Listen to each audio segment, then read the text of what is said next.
السلام عليكم ورحمة الله وبركاته. ازيكم يا حبايبي، عاملين ايه؟ كل سنة وانتم طيبين.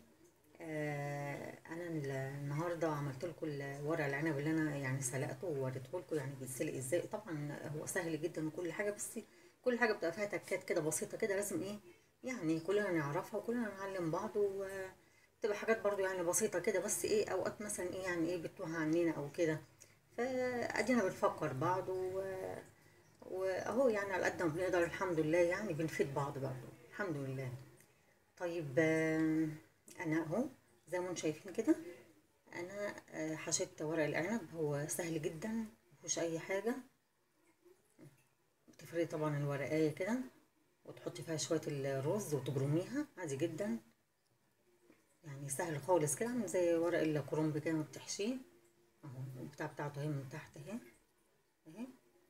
فبروح ايه حطها كده اهو مثلا اهي، بكبسها كده عشان طبعا ايه اكون عارفه ان هي ايه دي يعني ايه. بحطها من تحت خالص كده، يعني تحت في قعر الحله مثلا يعني. بخليهاش بقى ايه دي من فوق، لا بخليها من تحت في القعر كده. بصوا عامل ازاي اهو. انت برضو خليها كده اهو، يعني بتني الحرف بتاعها لتحت، شايفين كده اهو. طبعا مش رصاها يعني ايه حلوه قوي، مش هقول لكم بقى ان انا قعدت ارص فيها. الحله دي انا قعدت فيها بتاع ساعتين، من الساعه 1 للساعه 3 يعني. والحمد لله الحمد لله. دلوقتي ايه انا حابه بس ان انا ايه اوريكم اسقيها ازاي عشان اسويها. انا هنا دي الحله اهي.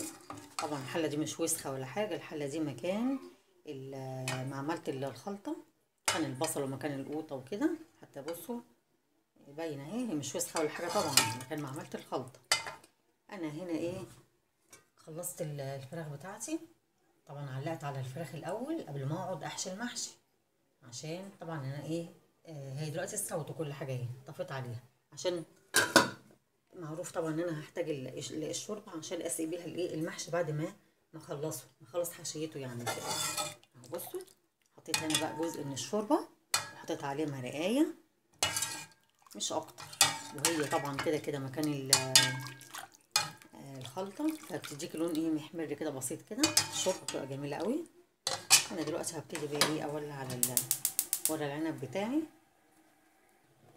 انا كده شغلت النار عليه اهو.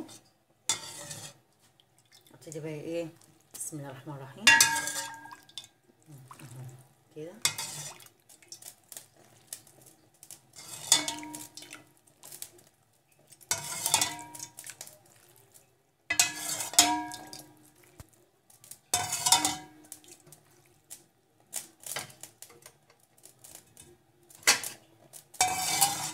انا بحط العيش بتاعي او الشوربه بتاعتي، بحطها على المحشي زي ما انتم شايفين كده، يعني تغطيه كده حاجات بسيطه.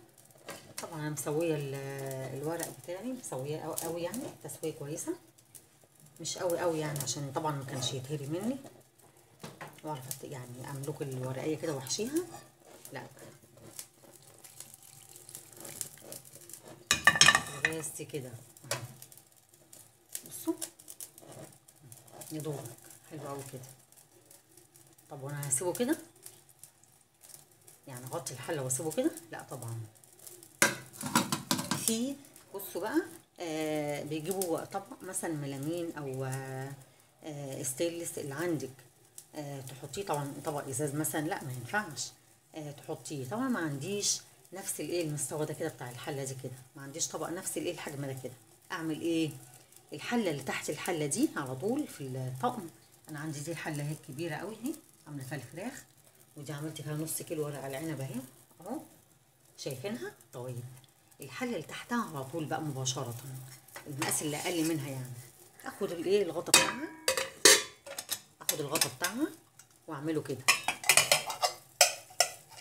ايه رايكم؟ اهو كده انا كبست ورق العنب اهو، عشان يعني كل ما الحله تغلي واخدين بالكم والمحشي يغلي معايا. طبعا المحشي ده لو مش حاطه انت حاجه كابسه بيها كده اهو زي ما عملت انا كده، الورق بتاعك كله هيتنعكش وهيتفكك، الصوابع المحشي كلها هتتفكك، كل واحده هيبقى في ناحيه، مش هتبقى متساويه نفس السوا ده كده زي ما انت عاملاه كده وتعبانه فيه. لا، لازم تكبسيه بحاجه. عندك بقى طبق نفس المستوى نفس الحجم بتاع الحله حطيه، ما عندكيش غطا حله زي كده، الحله اللي اقل منها على طول في المقاس اهي كده. انا كبست الحله بتاعتي اهو زي ما انتم شايفين كده. دي فكره ومعلومه جديده اهي. الحله اللي اقل منها على طول في المقاس تاخدي الغطا بتاعها وتكبسي بيه كده اهو كده. عمر المحشي لا يطلع ويقب وانت بتسويه، واخده بالك كل ما يغلي هيبقى زي ما هو كده.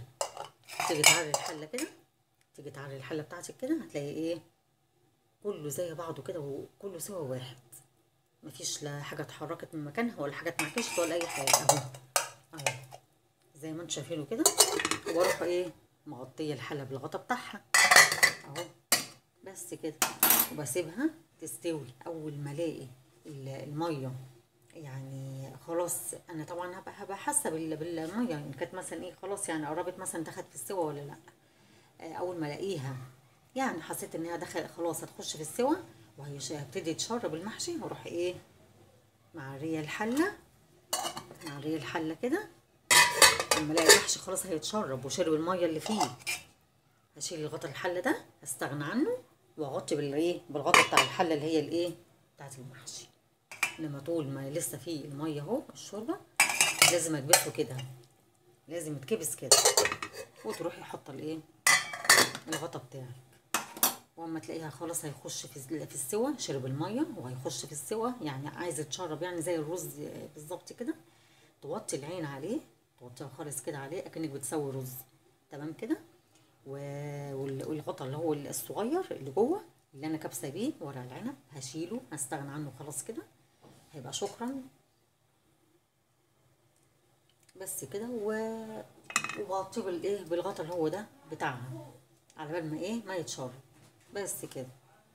انما طول ما هو الحله بتاعتي فيها العقد بتاع المحشي ولسه بيستوي لازم اكبسها باي غطا اهي، بغطا اهي شايفين كده الفكره دي، او بطبق اللي عندك الموجود المتوفر عندك. انا بديك المعلومه اللي انا ايه بعملها او الفكره اللي انا بعملها.